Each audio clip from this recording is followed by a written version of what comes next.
Welcome to Dance Games Daily, where I talk about dance games every weekday, except for this week I'm going skiing, so there's probably no Friday upload, and then depending on how I'm feeling, after I get back on Sunday, there might not be a Monday upload either. We'll see. I'm going to try to start making a trend out of reading comments from the previous video before I get into whatever I decide to talk about. Last video I went through just the DLC, just looking through what songs there were in what difficulty blocks, just to show my first impressions.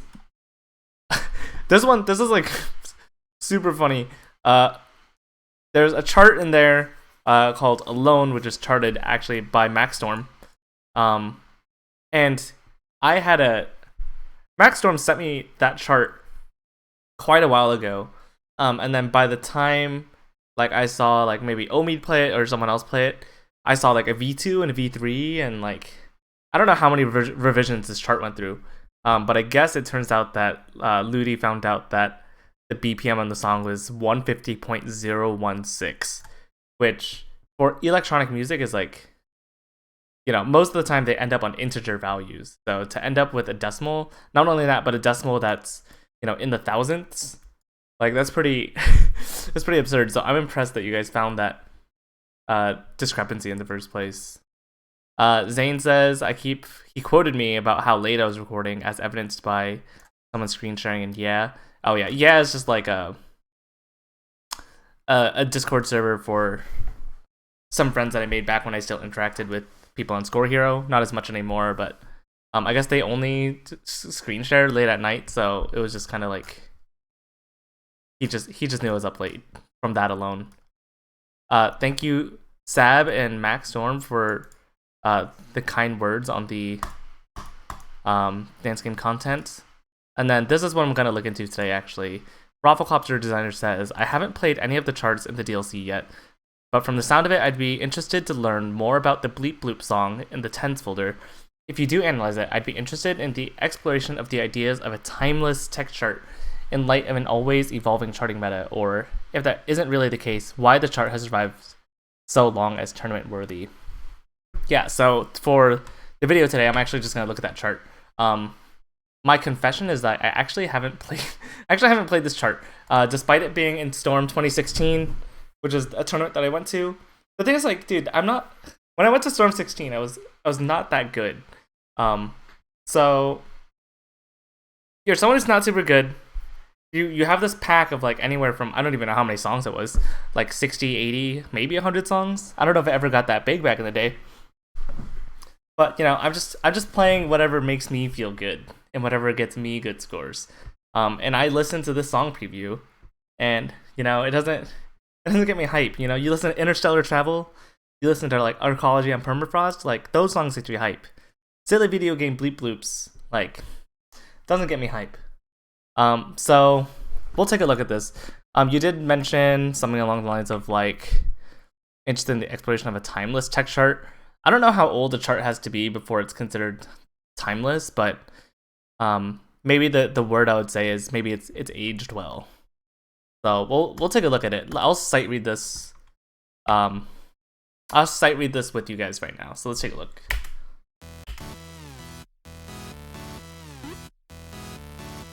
Is this too loud? Turn it down just a little bit.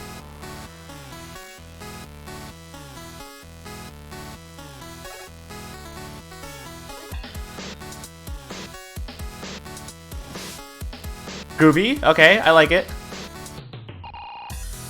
I'm not a fan of those mines, but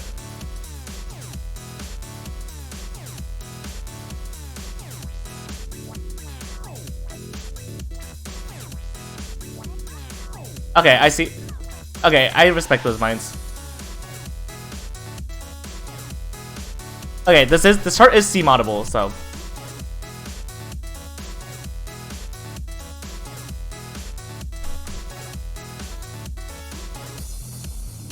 mines to the crashes, maybe?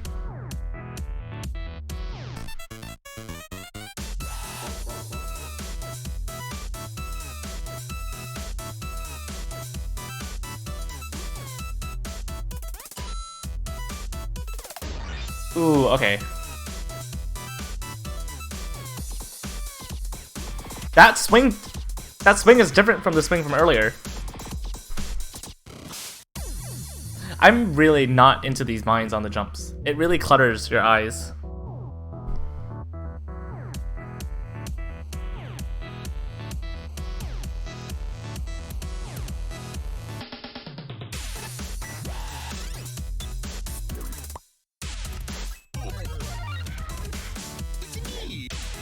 Okay, that was cute.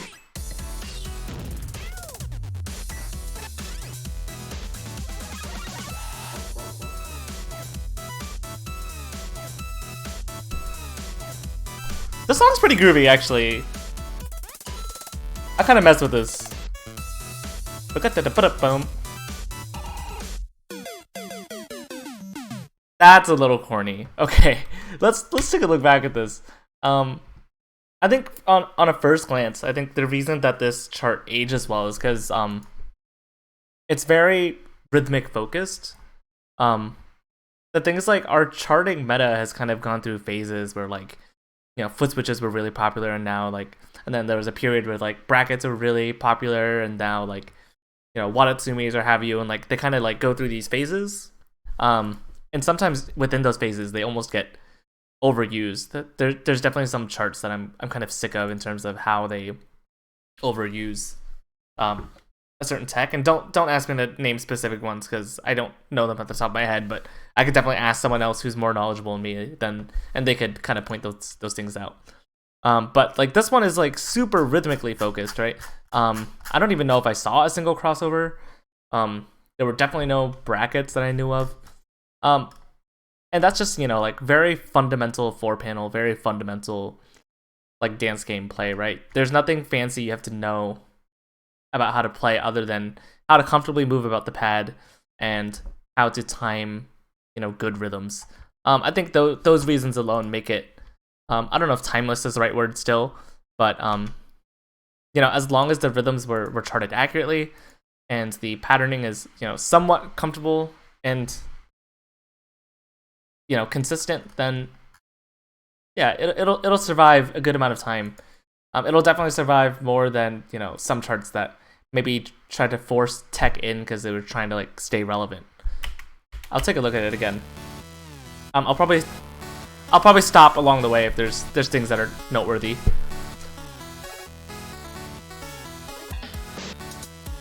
Yeah, this is definitely groovy.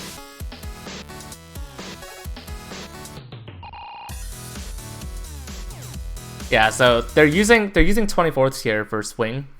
It bothered me a little bit that they used a different quantization for the swing later on, but maybe it was actually different.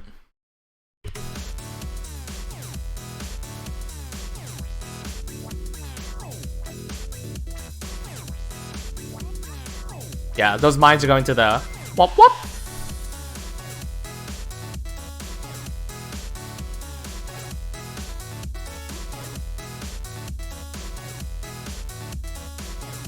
Yeah, this is just like so fundamental, right? You could give this chart to someone who hasn't played modern tech and they would do mostly well. I would say these mine columns, I don't know how well those have aged. I know art mines are like more on the way out than they are on the way in.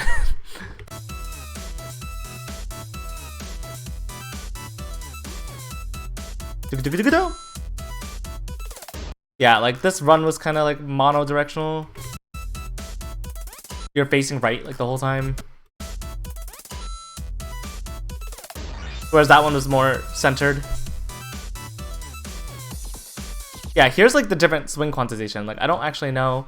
Quarter, 8th, 12th. Okay, let's hear. What's green? 64th swing? Like maybe it is looser. But that is like an interesting thing I just noticed.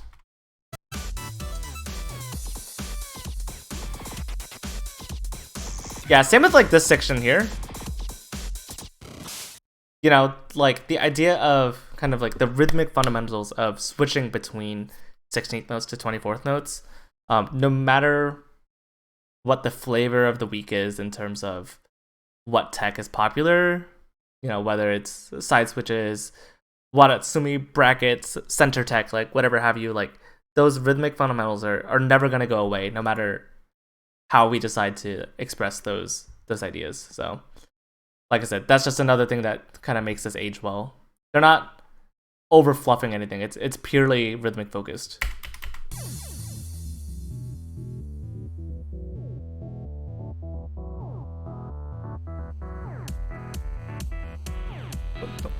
Yeah, I love that kick.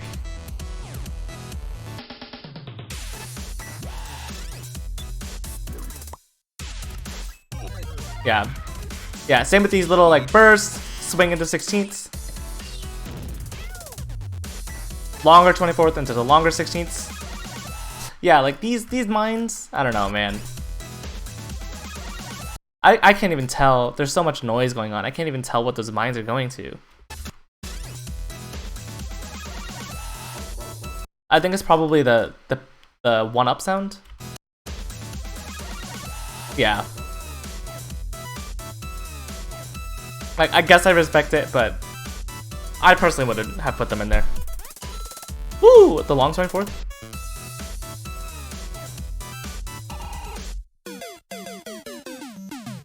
Yeah, and that this ending is kind of cute. I think it's good for like a tournament song because, you know, you put in the work to study the charts that you think you're good at. You know, if you feel comfortable in this and you protect this song, you know, maybe the other person's sight reading it, and you could be neck and neck the whole song, and your knowledge of this section is what breaks it. So I hope that was useful. Yeah, just like, you know, this chart, I don't remember.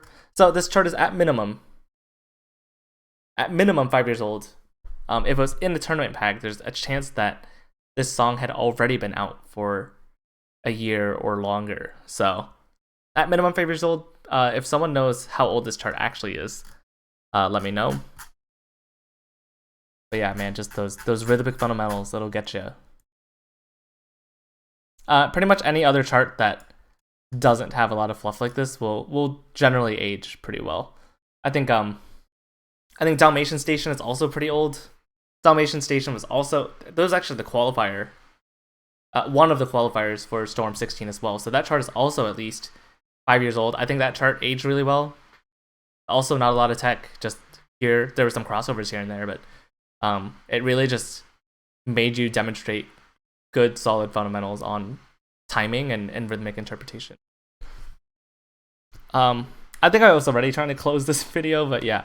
Like I said, I'm gonna try to go through YouTube comments at the start of each of my videos from now on, just to give these more attention. So if you have suggestions, like how Rafflecopter did for charts to look at, maybe we can kind of keep the momentum going, and I can just kind of fuel my content ideas purely off of comment suggestions. And I do want to do content for East Coast Stamina as well, now that ECS 9.5 is starting up. So if there are ideas for that as well, I'm totally game for it. So yeah, thank you guys for the comments so much.